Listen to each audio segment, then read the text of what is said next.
On this episode, we find out how soon your kid should be checked by a chiropractor.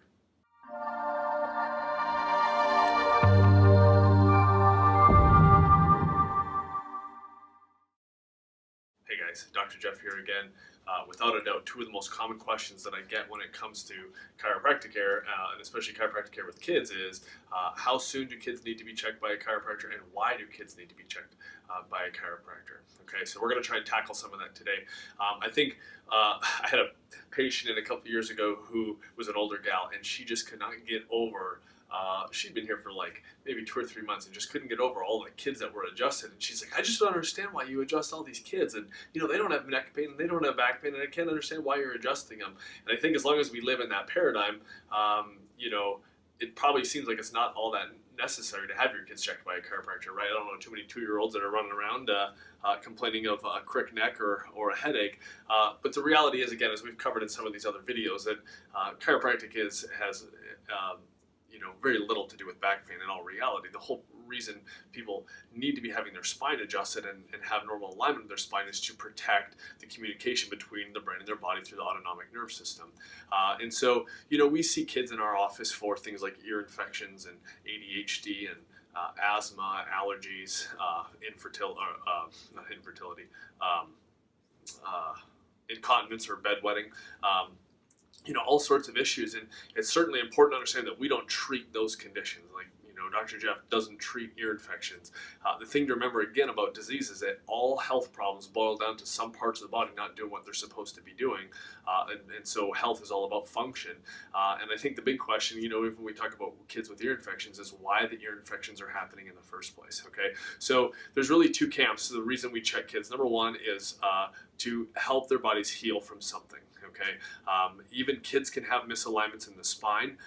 In fact, the birth process can be one of the most traumatic events that a kid goes through, especially the way it's done nowadays with vacuum extraction and forceps and C-section, etc. Even a normal vaginal delivery, research shows that the baby's head is pulled out by the doctor with between 40 and 60 pounds of axial pressure. That means that I'm lifting the head with 40 to 60 pounds of pressure. And for a kid that has very little muscles or ligament strength around those upper vertebrae, it is incredibly common to misalign these top bones in the neck, specifically the top bone called the atlas. And it only takes a millimeter or two of misalignment to start to have that affect the nervous system, start to affect how the brain functions, how the brain's able to send signals up through those nerves, etc., and obviously begin to cause problems in the body.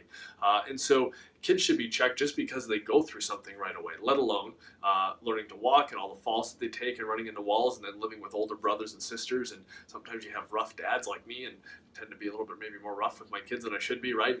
And so bike crashes or whatever. Kids do lots of things that cause trauma or can damage the spine, and any interference, any damage in that spine will affect the nerve system's ability to control and coordinate the cells of the body, and that's a recipe for malfunction to begin to show up and ultimately symptoms. Okay, and number two is for prevention, right? So even if you're one of those families that really your kids don't deal with maybe ear infections or bedwetting or whatever, it's about keeping them that way. And that's where healthcare, in my opinion, has to really shift, is us focusing on what's the recipe for health, and let's do those things now so that we don't ever have to deal with the health issues that show up later down the road. There was an interesting study done in 2015. They did MRIs of 3,000 people. They did the neck. And what they found is that in the 20 to 30 age group, so people that are around 20 years old, they found that 37% of them actually had significant amounts of disc degeneration in their neck. And these were asymptomatic people, which means they weren't expressing pain. They didn't know that they had disc degeneration. They didn't have any symptoms, but they had evidence of damage and injury in the spine, which took years and years and years to develop. And we see this in our practice all the time. I think a lot of people are shocked really by what kind of shape or condition that their spine is in. And so taking care of that is something that you want to do your whole life, right? I mean, when our kids have start popping teeth, we're at the dentist making sure that those teeth, even the first ones that they're going to lose, making sure that they're healthy and do what they should be doing. And your spine is not only no exception. I mean, good night. It's protecting your brainstem, spinal cord. It's the nervous system is the foundation of life in the body. So so that's one. That's the other thing is prevention, is making sure that I check my kids about 8 seconds after they were born, and I have with we've never had an ear infection in our house. We've never had an antibiotic in our house. We've never had strep throat in our house. I have 4 kids, 9 to 1, because I think we've done a really good job of keeping their bodies functioning better. We've adjusted them since birth on a weekly basis, sometimes more, to prevent the body from breaking down. Okay, so those are really important things that we need to pay attention for. Health, again, is about restoring health. Real healthcare needs to be about restoring function the right way. Whether it's ear infections, it just breaks my heart to see, I mean, kids put on antibiotics all the time for ear infections when most of the time it's a viral infection. Number two, the research shows that it doesn't improve outcomes at all. And the reality is even if there is an infection, you need to figure out why that infection is there, right? An antibiotic is going to kill the infection. It's going to kill all the bacteria in the body, which is super important.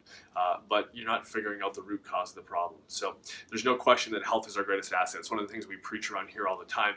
And, I think all of us feel the same thing about our kids that I think we even want our kids to be healthier than we are. And that starts with taking care of the pillars for health. And one of those is a healthy spine and nervous system. So hopefully that answers some questions for you. The nice thing is a lot of people have questions about this. Does it hurt when you adjust a kid, or is it forceful? And those of you who are patients here, that it's adjusting a kid is a lot different than an adult, and even adjusting an adult doesn't have to be forceful. There's no question about it, but it's incredibly safe and it's incredibly gentle. So hope that was informative for you guys. If you have any questions, feel free to comment down below, and I'll try and do my best to answer if you have any questions about kids or anything like that. So have a good one.